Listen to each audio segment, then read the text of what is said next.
you guys played college football in the wrong era. Because if you had played now, you could buy your daddy a mansion.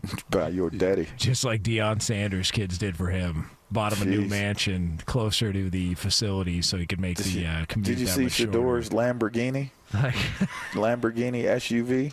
This is a whole new world, man. I just wonder how dudes on the teams feel about that. I wouldn't have wanted it back then either. I wouldn't have wanted it back then. Yeah, I mean, listen, I didn't grow up poor. I just didn't grow up rich. But one thing I do know is that as long as things are kept in the proper perspective, I don't have a problem with it. Like, that's a lot of what they do is for entertainment purposes, is for show.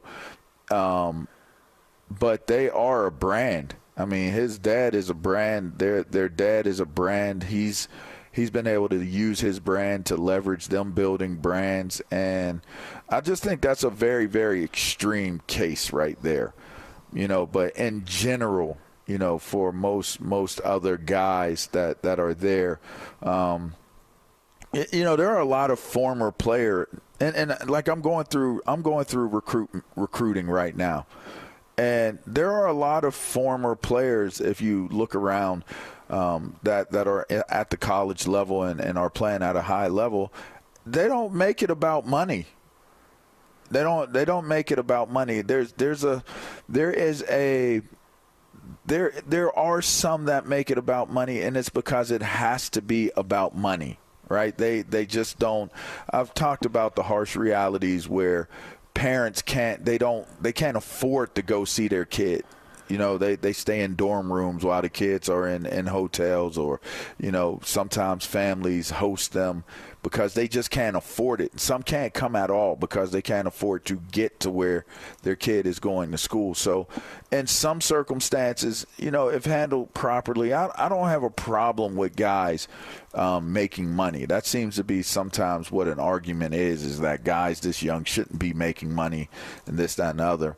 But I mean, I don't know. I think when it's extreme levels of money that are being spent and you're seeing it being spent, it's literally, I don't know what the percentage is, but it's pretty low. That's not what it is all around. Well, I will say there are some nice cars that be sitting in the parking lots nowadays, but I don't know if it's as extreme as you. I know it's not as extreme as you see with Deion and with his kids. So I don't know. Take that however you want to take it, I guess. I don't know. Everybody's got a different experience with it, but I just wouldn't want. I just would have wanted to be a normal dude, like be able to take my girlfriend out for a movie and a meal or whatever. But I wouldn't have wanted to be rich in college. It's something about it. I want to still grind, I don't know that had as much of that to do for me as far as like a car situation. I would have felt like you could park a car in a college campus and not mess that thing up. Like that's obviously a nice vehicle. It's obviously, I mean, don't get me wrong, I'm not against NIL. I'd rather have the cash than anything else. But I'm just saying, like, I would not want to be driving that around only at risk of just messing that up, But look, I think it's cool what they're doing, for Deion and how they've at least proposed it. I think it plays to a different type of recruiting pitch too, right? Like, you come here, you can make NIL, you can make money, you can buy your mom and dad a house type thing, right? That is kind of like preaching that message in a way. So to your point about they're a brand, it's all about kind of the promotion, the marketing of stuff. They're marketing their dad. They're marketing CU. They're marketing, the dream of being able to take care of your parents. Like, I know that was one thing that was important to me. Growing up and being able to take care of your parents and be there for them in whatever way possible. That was something that I always like dreamed of. And once you have the opportunity to do it, you feel like you really accomplished something. So, they don't need to take care of their dad because their dad's done well for himself. But it doesn't mean they can't, show him and thank him and do it in that way. And I think there's a lot of players who could probably resonate with that. So it's cool. I mean, I'd want to know, like, me, I'm a nerd about all the actual details. And all right, is it really they're doing? Right. Is it through something else? I also think there's so much speculation about. There's so much speculation about Deion, maybe going somewhere else. No. So does them buying him a house there make it look like it's more solidified, right? Like there's all that whole thing behind it. Yeah, I'm certain that they didn't buy that house, man. They loaning that house out, man. Come on. They getting some yardage out of it, and that's what it is. It's a marketing ploy. I mean, that's the thing is, we'll find out in the future when that day comes, where if Coach Prime goes somewhere else, that house pops up in the market. I mean, you could probably look through the property appraisers now there in that area to find all that stuff out. It's just the idea that, hey, we got to try and sell people on the fact we're going to be here long term, so let's pretend we bought a house for me, and we'll throw it on social media. I just...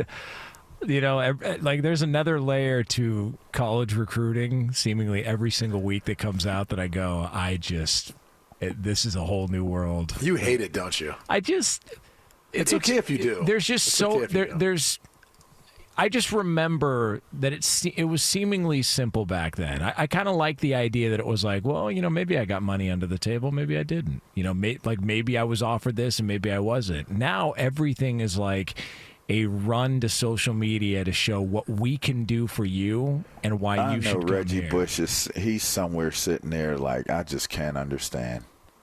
I just can't even I can't even imagine. Like I sat there like ever since NIL, I count 11 jerseys when I go to the games. Like I count them, and it's ridiculous. Well, I mean, Matt McGloin had a hell of a career. Well, it's Micah Parsons, really. No. But the reality of it is what if I had stake on that brand?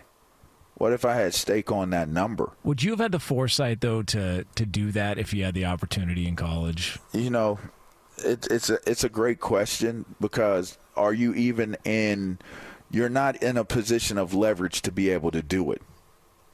Like, I don't care how good you are. You're not going to own a number. Like, I'm coming in, like, part of me coming in is I get to own my number.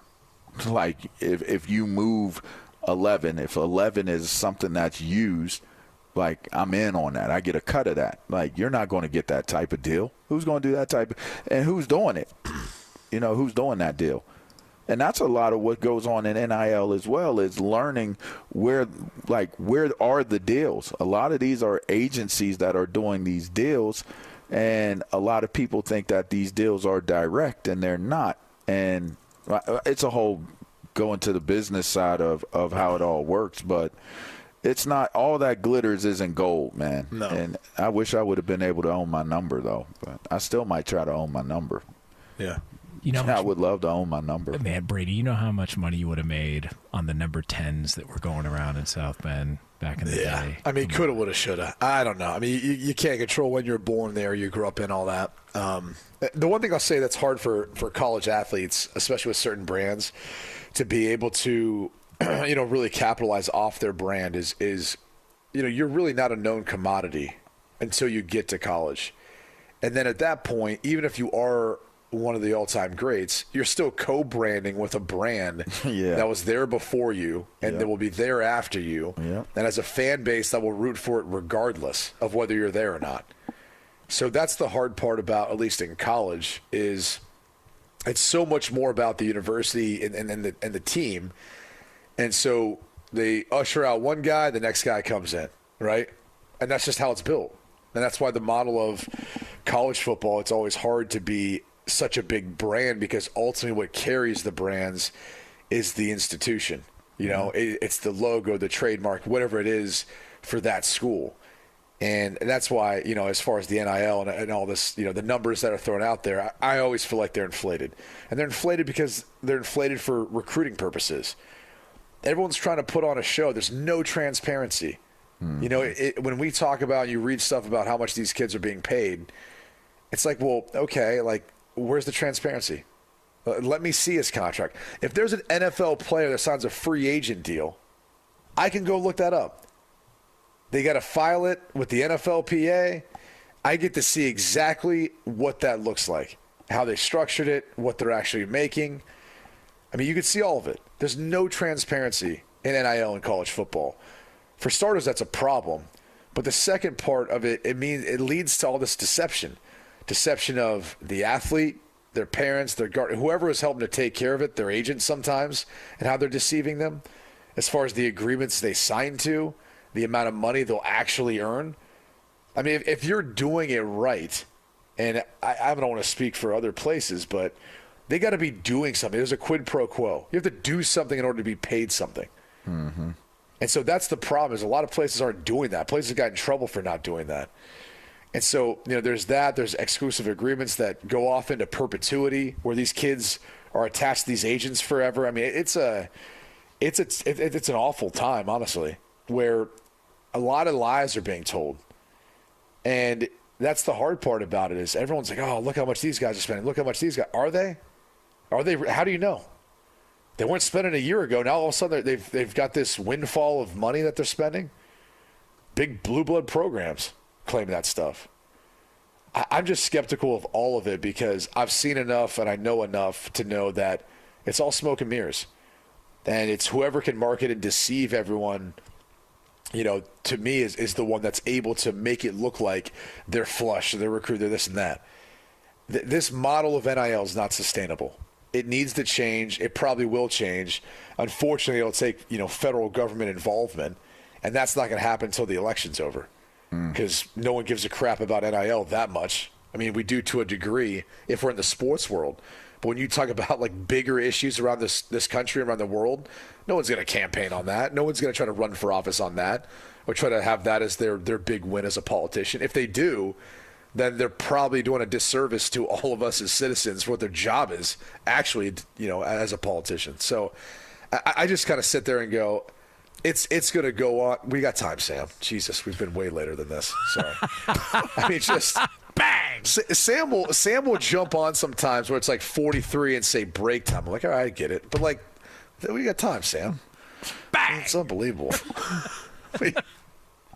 And I'm almost done. Like, he doesn't even let you get to the points. It's unbelievable.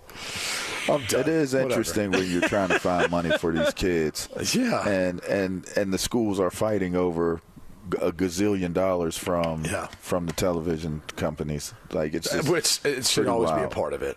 But yeah. Hasn't gotten there yet.